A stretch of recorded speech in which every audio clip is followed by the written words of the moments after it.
Good morning, everybody, and thank you for joining us on this lovely Monday morning as we are studying together Perashat Terumah. Again, today's class has been sponsored anonymously for the refuah shlema of all Am Yisrael. If anybody would like to sponsor, dedicate a class or a week of classes in honor or in memory or for any other purpose, you can please email us info@ejsny.org. That's info@ejsny.org. We are studying together, Rabotai, today, Perashat Terumah. And our Perashat, pretty much from now till the end of Shemot, will deal with the building of the Bet HaMikdash / the clothing of the Kohen Gadol. Okay, so for example, our Perashat is the commandment of what to build and the dimensions, etc. And then next week is the same thing, the instructions of the clothing of the Kohen Gadol. And then in 2 weeks, we're going to read Kitisaz Chet HaEgel. There's like a break over there. And then Vayakel Pekudei is the actual, the Jewish people actually doing it, building it, and then, sewing the clothing. So from now till the end, it's all about the Bet HaMikdash. It's all about measurements.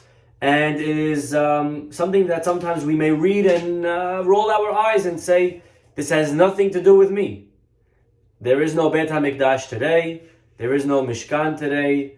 And again, I say Bet HaMikdash, and I use that word interchangeably. It's not so precise. More precise is Mishkan. Okay, the Mishkan, and we spoke about this yesterday. The Mishkan is what was in the desert. It was portable. It was very small. When we moved to Israel and we were established with King Solomon, he built the Bet HaMikdash. So if I use by mistake one over the other, please just copy and paste whatever is the appropriate terminology. So the Jewish people, they are commanded about the building of the Mishkan in this week's Perashat. Now, if we just, again, I think the purpose of today's class is to really, for us to realize that although we no longer have the Mishkan or the Bet HaMikdash, but we will see that the lessons that we can learn are so relevant today in our lives. Okay? So for example, and again, there are many things that we can learn from, but let us just discuss the overall kelim, and then we're going to go a little bit into the details. So we know that the Bet HaMikdash, and we said this yesterday, but we'll just repeat it for those that weren't with us, the Bet HaMikdash, or the Mishkan, was a rectangle. So make believe the screen that you're looking at, it's a rectangle, right? Unless you're looking at a square. So make believe it's a rectangle. And cut it into 2/3 and 1/3. So the front 2/3 was called the Kodesh. That's called the holy. And Kohanim could go in there, only Kohanim. The last third was the Holy of Holies, the Kodesh Kodashim, and only the Kohen Gadol could go in there once a year. Which day? Yom Kippur. Okay? That is how the Mishkan was divided. Then there's the outer area, outdoors, with the curtain around it, and also not everyone could enter into there.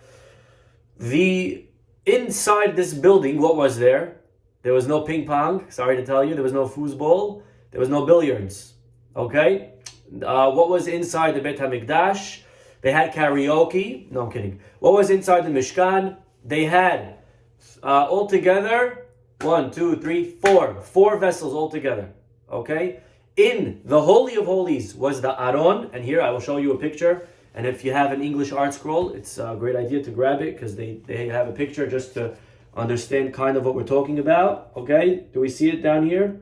Okay? That is the Aron. That's the Aron, not Aharon. That was Moshe's brother, not Aharon. Aron. Aleph, Resh, Vav, Nun. The Aron was the holy ark that Indiana Jones found, and in there are the tablets and a few other things. Very nice. We move out into the holies. We're leaving the Holy of Holies. We're going out of the curtain. Now, in the holies, there were 3 vessels. The 3 were the Shulhan, the table, and this is a picture. Okay? Could you see it? Sorry, I'm not sure what you're able to see. Either way, the Shulchan held on it 12 loaves of bread daily, and they were switched out every Saturday afternoon. Okay? This is the Shulchan, the table. Then we have the menorah, not to be confused with the Chanukiah that we have in our homes. That has to do with the holiday of Hanukkah. This is the menorah, had 7 cups, all equal in height, and this is the menorah. Okay, menorah. Okay, yeah. And then the mizbeach. There was a small mizbeach inside. That's the 4th and final vessel that was indoors. And then there was the larger mizbeach outside. Okay, the small mizbeach. This is it. Okay. This is the small mizbeach. It was made out of copper, and it was indoors again. And if you look at this picture, you'll see this is a bird's eye view of the entire complex. So you have this whole outdoor gated area. Kohanim go inside. Then you have the ramp right here. Okay, you have a ramp. And the big mizbeach, that was where they slaughtered all the animals. And then in here, that's the holy of holies.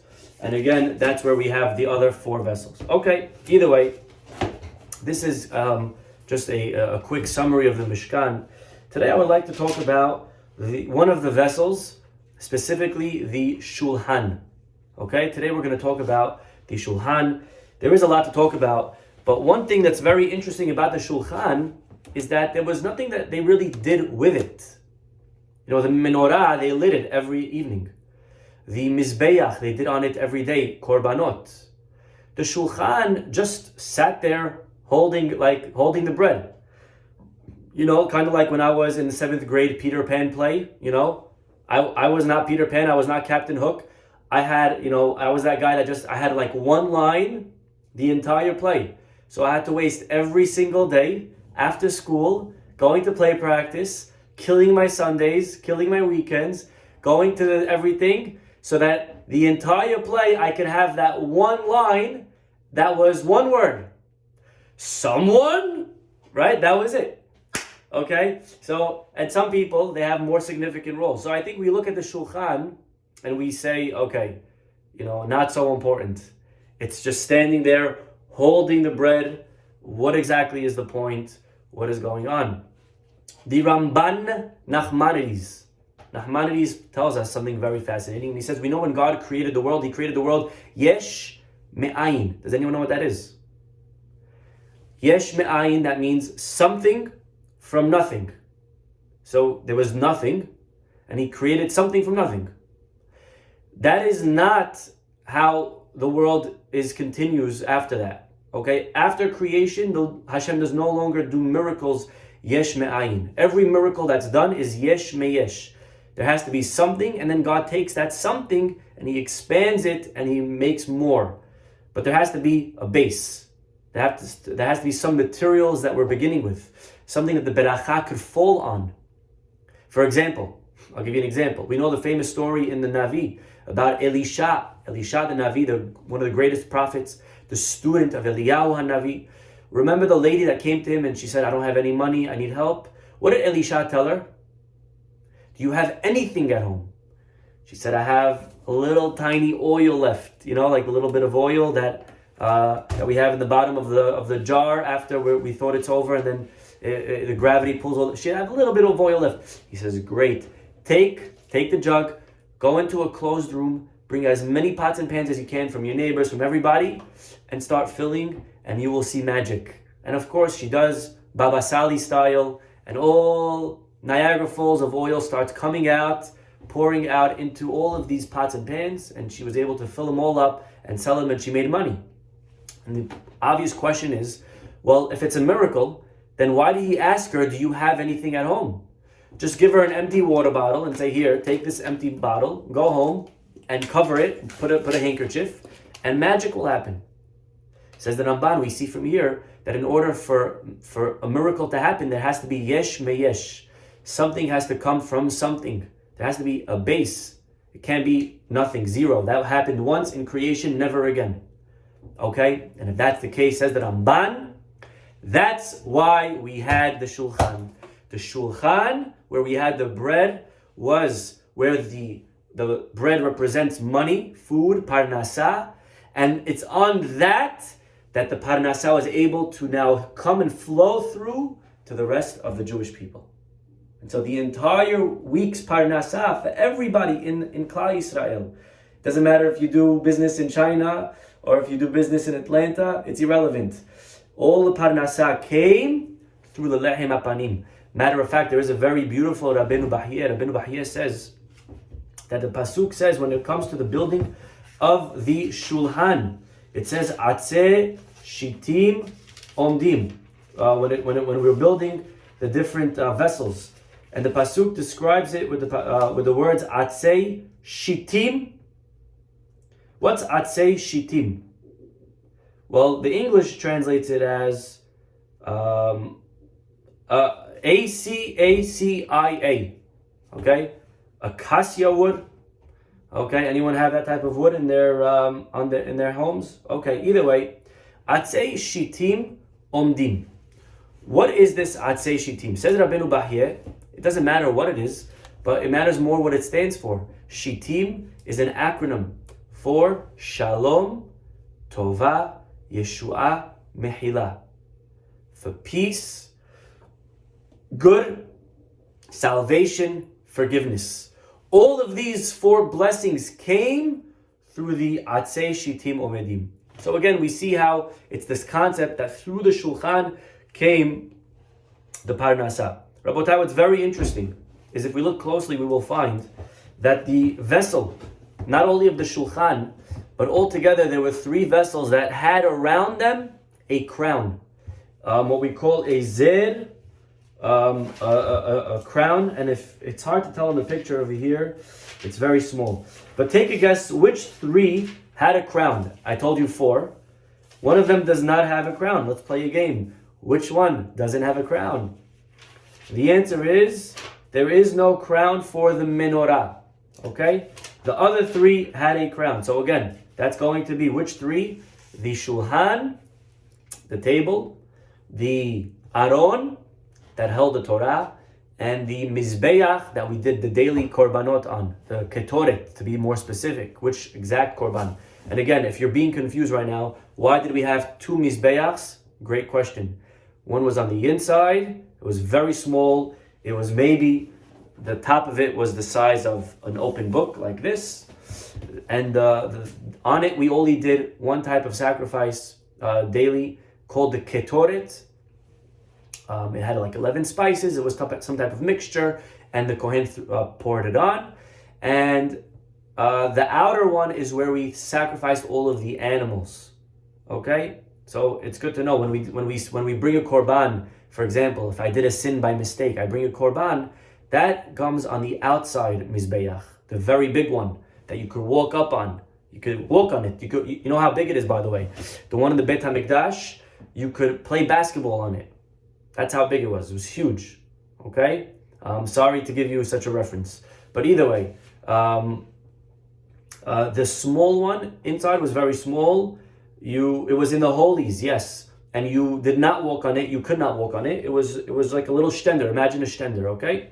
Now, so the Aron, the Mizbeach, and the Shulchan all had a zer. A zer is a crown. Imagine like a tiny crown, like if we put around our head, we put a crown around it. So it was like little spikes coming out around these three kelim. The Mishnah in Pirkei Avot is a very fascinating Mishnah. The Mishnah says in chapter 4, Mishnah 17, Shlosha ketarim hem, there are three crowns. There is the crown of Kehuna. There is the crown of Kohanim. That's number one. There is the crown number 2 of Malchut, of kingship. And number 3, there is the crown of Torah. And these are three crowns. And what it means that there are three crowns, it means that we have to respect all three. We have to respect the scholar. As we know, we stand up for them. We don't sit in their seat. We have to respect the king, laws that apply to that. And we respect the Kohen. The Kohen is the one who goes up first to the Torah. Kohen is the one that we give the honors to do zimun. Different respects go to each one. And these are the three crowns that exist. And what's very interesting is that the three crowns, the three ketarim, correspond to these three vessels that have a crown around them. So the Aron in the Beit HaMikdash, in the Holy of Holies, guess which crown does that represent? Well, the Aron housed the tablets. So that's the keter, that's the crown of Torah. The Shulhan held the bread, that's the keter of Parnasah. Which one is Parnasah? That's the keter Malchut. The king was in charge of the sustenance, of the prosperity of the people. And finally, the Mizbeach represents obviously the keter Kehuna, the crown of the Kohen. And again, it goes much deeper. But before we take a step deeper, there's something fascinating here. Again, so we have three crowns: the crown of Kehuna, which is represented by the Mizbeach; the crown of Torah, which is represented by the Aron; and the crown of Malchut, which is represented by the Shulchan. That's why we call it a Shulhan Melachim, by the way. It's a table of kings. If you ever walk into someone's house and you're a guest and you want to compliment them, you say, "Wow, Shulhan Melachim." This is a table of kings, right? Shulchan, a table of kings. Beautiful. The Maharal says something fascinating, and this is from Rabbi Bernstein, and he quotes the Maharal saying something beautiful. The Mishnah says in the 6th chapter of Pirkei Avot, that each of these different crowns, Malchut or Kehuna or a Torah, there's different numbers that's associated with each. Anyone know the number that's associated with Kohanim? What number is associated with Kohanim? Anyone know?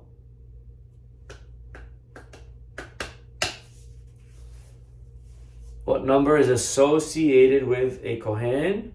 How many gifts does a Kohen get? There are 24 matnot kehuna. Okay? So the number 24 is associated with Kohen. The number that goes with a king, anyone know the number? 30. Okay? When the people ask Shmuel Hanavi for a king, he tells them that if they get a king, there will be 30 things that they will have to, that will, be on their heads. 30 different types of obligations. Are you sure you want them? So that's the number 30. What number is represented with Torah? How many ways do we need to acquire, right? How many midot do we need to acquire Torah? 48. So we have the numbers 24, 30, and 48. Says the Maharal, if you look at the dimensions of each of the vessels, you'll find something amazing. Take a look at the dimensions of, for example, the Mizbeach. And again, the Mizbeach represents the Kohanim, the Keter Kehuna. Well, what were the dimensions of the Mizbeach? Anyone know? It was an Amma by an Amma. One Amma, which is like this, 1 by 1. Okay? Now, how many, an Amma we don't really use in Halakha, we use the more common Tefach, which is a fist. How many fists in one Amma? 6. So if it's 1 Amma by 1 Amma, it's 6 by 6. So it says the Maharal, take the perimeter of such a Mizbeach. 6, 6, 6, 6. 6, 12, 18, 24. So the Mizbeach has hinted in it the 24 blessings that the Kohen receives. The 24 matnot kehuna. Beautiful. Let's move on now to the Aron. The Aron is the Torah. Well, what were the dimensions of the Aron? The Aron was 2.5 by 1.5. So anyone that does quick math, 2.5 amot translates into how many tfahim? 2.5 is times 6 is 15. So the perimeter will be 15 on one side, 15 on the other. And what's the width? The width is 1.5. 1.5 translates times 1.5 times 6 is 9. So take the perimeter. 15, 15, 9, 9. 48. So that's the 48 ways to acquire Torah. And finally is the Shulchan. The Shulchan, if you do the math, it won't work. All right, anyways, next Dvar Torah. Okay, how does the Shulchan fit? The Shulchan represents money. But if you're going to take the diameter of the Shulchan from the bird's eye view of length and width, it won't work. Says the Maharal, you're not taking the perimeter of length and width. You're taking the perimeter of the width and the height. Obviously, you're going to ask why. That's not fair. Rabbi, you're obviously trying to squeeze the gematria in. I agree, and I'll tell you why in a minute. But before we see the why, let's just see the what. Says the Maharal, take the width of the Shulhan, that's 1 amah, which is 6 tfahim. Take the height, which is 1.5, which is 9 tfahim. So 6, 9, 6, 9 is 30. And that is the 30 obligations, or the number 30 that's connected and associated with the Shulchan / king. Beautiful. So we see the Kohen, 24, that's the Mizbeach. The Shulhan, that's the king, that's 30. And the Aron, that's Torah, that's 48. The obvious question is, why are we choosing the height, and why are we not staying consistent with the length like the first two vessels, like the Aron and like the Mizbeach? Says Rabbi Bernstein something beautiful. And he quoted a friend of his in Jerusalem. I didn't get the name, but he says as follows. If we know that these three, again, Shulchan, Torah, and right, the Aron, the Torah, the Shulchan, and Kehuna, what do they represent? These three, they correspond to another three that we know in Judaism exists. Can anyone take a guess? What else do we have that's the number 3? The Jewish world stands on 3 things. Al shelosha devarim ha'olam umed. Does anyone know what they are? The Jewish world stands on 3 things, and they are money, money, and money. Right? No, okay. They are Torah, avodah, and hesed, gemilut hasadim. Okay? That's the beautiful. That's right in the beginning of Pirkei Avot. The Jewish world, meaning if you ask a Christian what is important, the Christian will tell you to be a good Samaritan. Okay? It's very important that you're a good person. They believe very strongly in, at least they claim to believe very strongly in chesed. You ask a Muslim, what's important? What does Allah want? And they will say, it's very important that you pray 5 times a day. They have a very strong connection. They'll die and kill for their God. Okay? Now, if that's what God wants, is a different question. But at least their dedication to their God is very strong.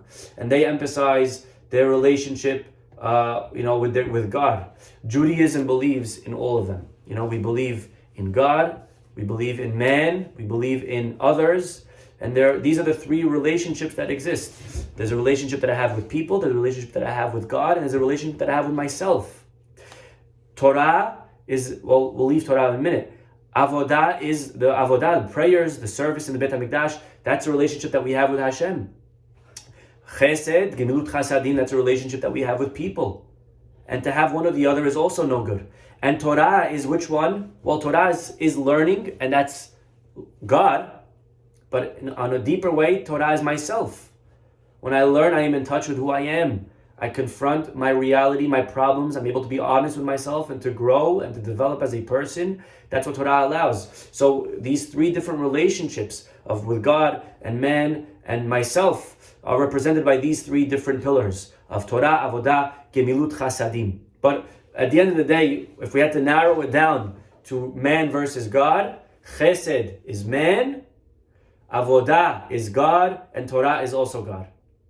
And if that's the case, the relationship that we have with the Shulchan, okay, people, tell me, the Shulchan, which represents the king, which represents Parnasah, that's the relationship between man and, right, Parnasah, Chesed, that's man and man, okay? The relationship of the Mizbeach, that's the Avodah, that's man to God. The Aron, that's the Torah, that's also man to God. Now, when we look to God, the relationship of man and God is vertical. It's from up down. So that's why when we measure the measurements of the Aron, we're going to look from the up down. When you look from the up down, what is it? Which perimeter do you see? Imagine you're looking down at the Aron. From God's point of view, you're looking down, you have a bird's eye view. You see the perimeter of the width and the length. So that's why we use those two numbers to measure the perimeter. As well with the Mizbeach, you're looking from up down, we will see the perimeter of the width and the length. But when you're measuring the perimeter of the Shulchan, which is a horizontal relationship, Ben Adam lachavero, man to man, that's chesed. That relationship, when you look at the Shulchan from the side, you don't see the length and the width. What do we see? We see the width and the height. And that is why we use those numbers. Beautiful, beautiful, beautiful stuff. By the way, if I could just add one point over here. When we say that chesed is man to man, right? That's something that we take for granted. There is a beautiful Bet HaLevi. Bet HaLevi was a big rabbi that lived a couple hundred years ago. And the Bet HaLevi says, well, where would you put the mitzvah of tzedakah? Does tzedakah fall in the category of mitzvot ben adam lachavero, man to man, or does it fall into the category of ben adam lamakom, of man to God? Which one is tzedakah? Charity, not chesed. Chesed, I'm helping people, that's man to man. But where would you put tzedakah? Okay? Most people say, what do you mean? That's the biggest, that's the classic ben adam lachavero, man to man. You can't get bigger man to man than tzedakah. You're giving someone charity. You can't get better than that. Here's the problem. The pasuk says that tzedakah, the Gemara says in Sukkah, en tzedakah mishtalemet, listen well, en tzedakah mishtalemet ela lefi hesed sheba, that we only get rewarded for the tzedakah based on how much chesed is in it. What does that mean? Well, on a simple level, that means if you're going to give somebody $1,000, we don't care how much you gave, but we care how you gave it. So if you gave someone $1,000, but you were not so happy, and we were sour-faced, we were frowning, we gave them attitude, we maybe threw in a line like, why don't you get a job? Why don't you stop being lazy, right? So that's not so kind. And the Gemara seems to be saying that the reward that we will reap for tzedakah is based on the amount of chesed that was infused into it. Now that's a very hard thing to understand. Why should that be? Why should that be? Just because I did the mitzvah. I gave the money. He has the $1,000 to pay now for money, for food, for tuition, for his daughter's wedding. I gave it to him. Just because I didn't do it in the best way, I shouldn't get rewarded at all? How does that make any sense? And of course, all the commentaries are bothered by this Gemara, and there's many ways of interpreting what it actually means. But the Bet HaLevi answers with a very famous Gemara between a conversation that happened between two of the most famous people in history, maybe. One was the biggest Sadiq, and one was maybe the biggest Rasha. Of course, I'm referring to the conversation between Rabbi Akiva and Turnus Rufus, which, by the way, means Rufus the tyrant. Turnus is tyrant. Remember the conversation we quoted in the past. Turnus Rufus asks Rabbi Akiva the following philosophical question. You ready? And I want you to try to ask yourself, how would you answer this question if you were having this dialogue with somebody on a plane? Asks Turnus Rufus Rabbi Akiva, if God loves Aniyim, which he clearly does, they're all over the Torah, if Hashem loves poor people, why doesn't he give them the money? Why do you make them poor? Why do he make them poor and then tell you to give it to them? And again, Turnus Rufus is not just asking a question. He's actually, advocating for the midah of no charity. That's what he's trying to hint in his question. You should not be giving charity because by giving charity, you're going against God. Who are you to give someone when God said don't give? God made him poor, obviously, on purpose. God made him poor for a reason. Right? That's his question. Well, Rabbi Akiva comes with such an amazing answer. And he says, and what he says actually reshapes how we view the mitzvah of tzedakah. Says Rabbi Akiva, to give us, the wealthy, a chance to be saved from Gehenna. Correct, Jennifer. To give the rich a chance to give so that we can be saved from Gehenna. Meaning, really, Hashem would have given the poor person money. He gave it to us so that we can give them, so that we can get zechut, merit, so that we can be saved from Gehenna. And if that's the case, it turns out something fantastic.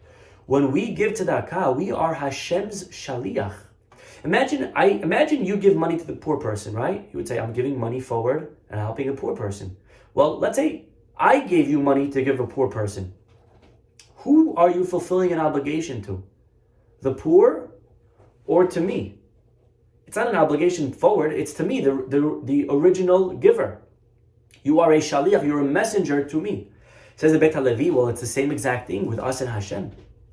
I'm not doing a mitzvah forward to the ani, I'm doing a mitzvah up to Hashem every time I give. Hashem gave it to me, it's not my money, I'm a shaliach.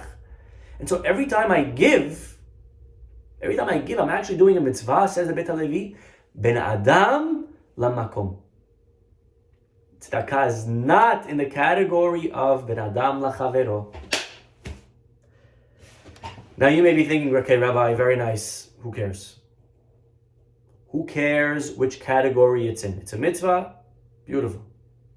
Well, here's the nafka mina. Here's why it matters.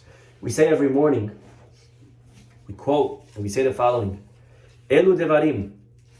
The following are things that if a person does them, ochel mipirotehem ba'olam hazeh, they eat from their fruits in this world, vehakeren kayemet lo la'olam haba, and the principle he will get rewarded for in the next world. Meaning, most mitzvot we're going to get rewarded for in the next world. Certain mitzvot we will get two benefits, here and the next world. Well, what are these mitzvot? I would love to know, Rabbi. Okay, so here they are. Take a look. Kibud ava'im, respecting parents. Now I want you to try to find a common denominator. Respecting parents. Kimilut chasadim, helping someone that's in need. Bikur cholim, visiting the sick. Hachnasat orchim, bringing someone into your home. Hava'at shalom ben adam lachavero, bringing peace between man and man.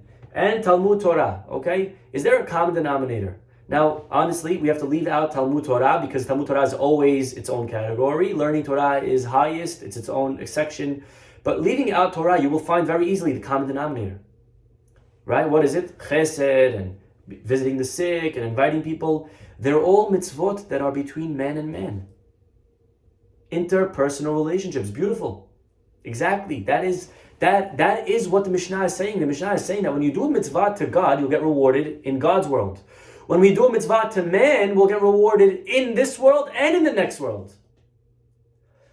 Well, if that's the case, tzedakah, where do we get rewarded for tzedakah? Tzedakah is between us and who? Tzedakah is, by the way, not on this list. It doesn't say tzedakah. Because tzedakah is a mitzvah man to God. And so we get rewarded for the mitzvah of tzedakah where? In the next world. So is there no reward for tzedakah in this world? Says the Gemara, says the Beit HaLevi, that's what the Gemara means when it says, the only reward you get for tzedakah is the amount of chesed you infused into it. What's an example of infusing chesed? Instead of making the poor person come to you, you go to them. Or you gave them an encouraging word. Or we smiled. We asked the question, 1 second.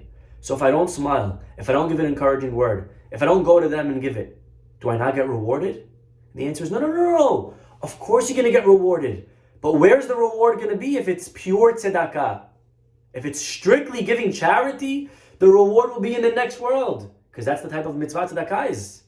But if we infuse chesed into the mitzvah, if we smile, if we do it with a kind word, if we go to them instead of making them come and follow us and hunt us down, then we're also doing chesed Now it becomes an interpersonal relationship mitzvah. Now it becomes also a mitzvah ben adam lachavero, and then we're able to get rewarded as well in this world.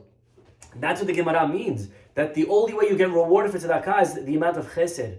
It's talking about the only way you get rewarded here is the amount of chesed. Of course, in the next world you'll get, even if you did tzedakah in the meanest way possible, we're going to get. We did mitzvah, we're going to get.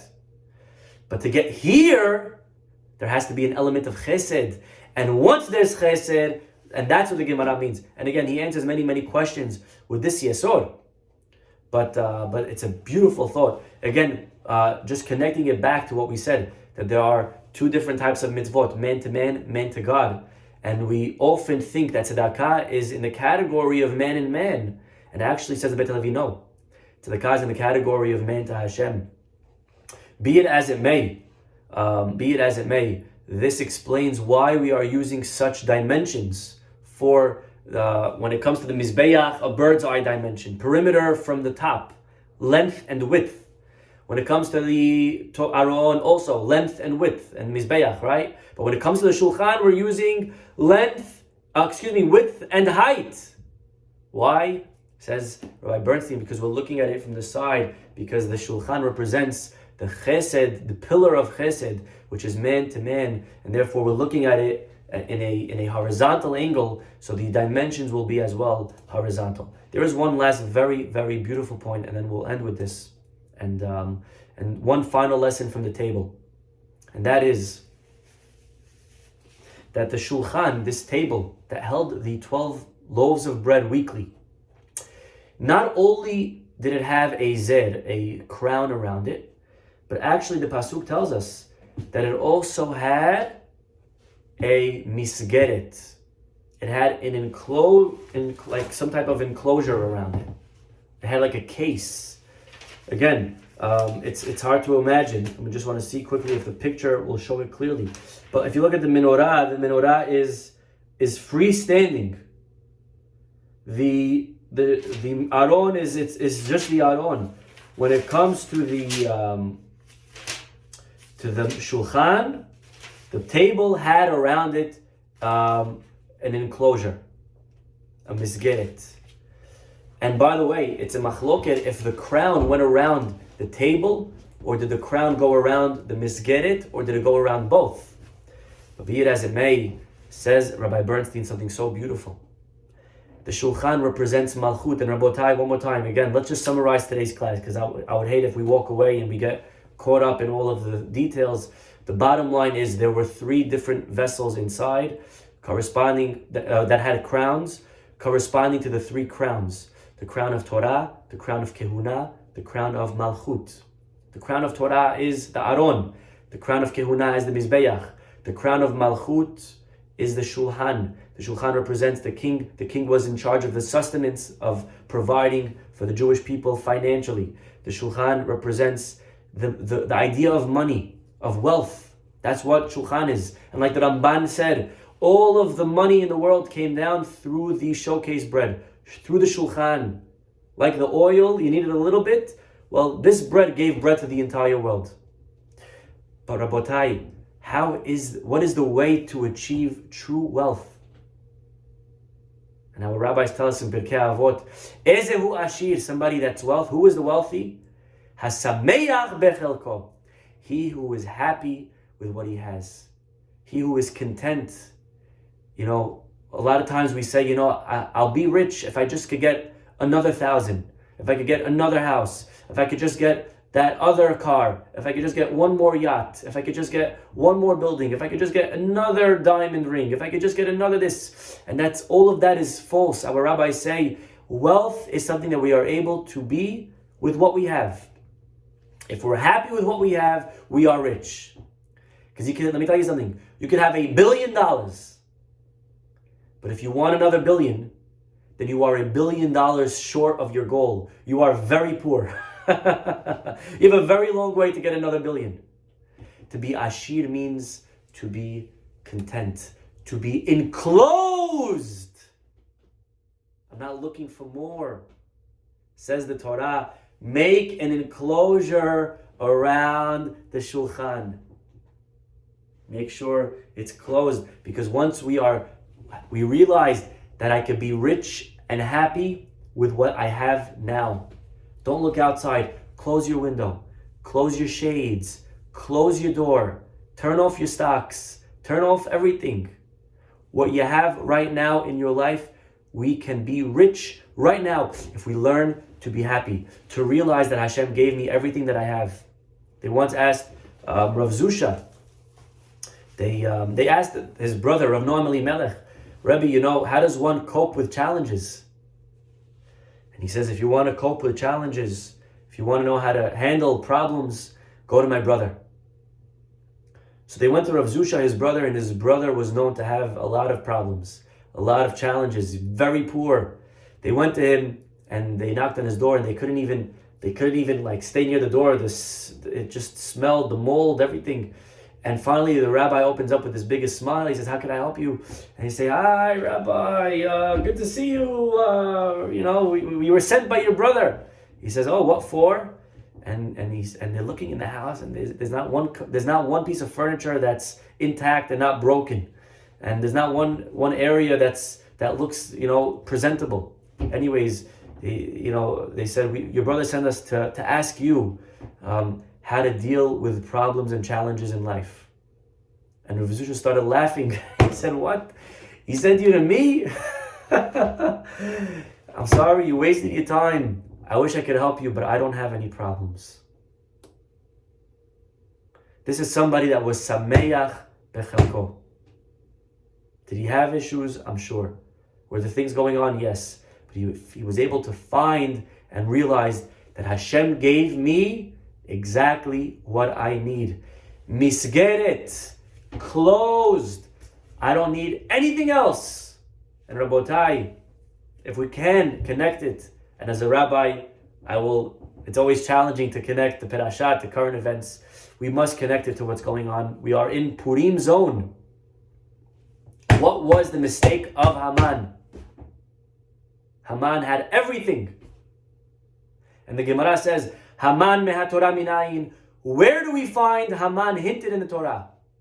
And you know what the answer is? Hamin ha'etz. God says to Adam and Eve, did you eat from that one tree that I told you not to eat from? Hamin ha'etz, and that word Hamin, hey, mem, nun, without vowels, looks like Haman.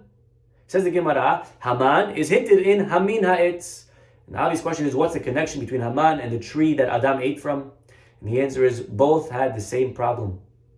What was Haman's issue? He was top advisor. He had money. He had everything. All the Jews, everybody bowed down to him. He had honor, fame. You know what he looked at? He looked at that one Jew that didn't bow down to him. That one guy. I need that. And if I don't get it, I cannot find happiness. I'm not rich without it. Adam Harishon, eat from any tree. Every single tree in the world is yours to eat from. There's one little tree. Stay away from it. Not for you. What does Adam say? I want the one I don't have. We have so much beracha in our lives. Our spouse, our children, our finances. To be ashir means to be able to realize that what I have is what I need. It's perfect for me. To be content with our situation that we are in. Ezehu ashir hasameach bechelko. To realize that everything we have, and that is one of the lessons of the Shulchan, to realize that we are enclosed, not to just have open and to look past what we have, to be able to close everything and to say, this is it, and to find happiness with what we have. May we be zocheh to realize how we are all truly, truly rich people. We'll stop over here. Have a wonderful day.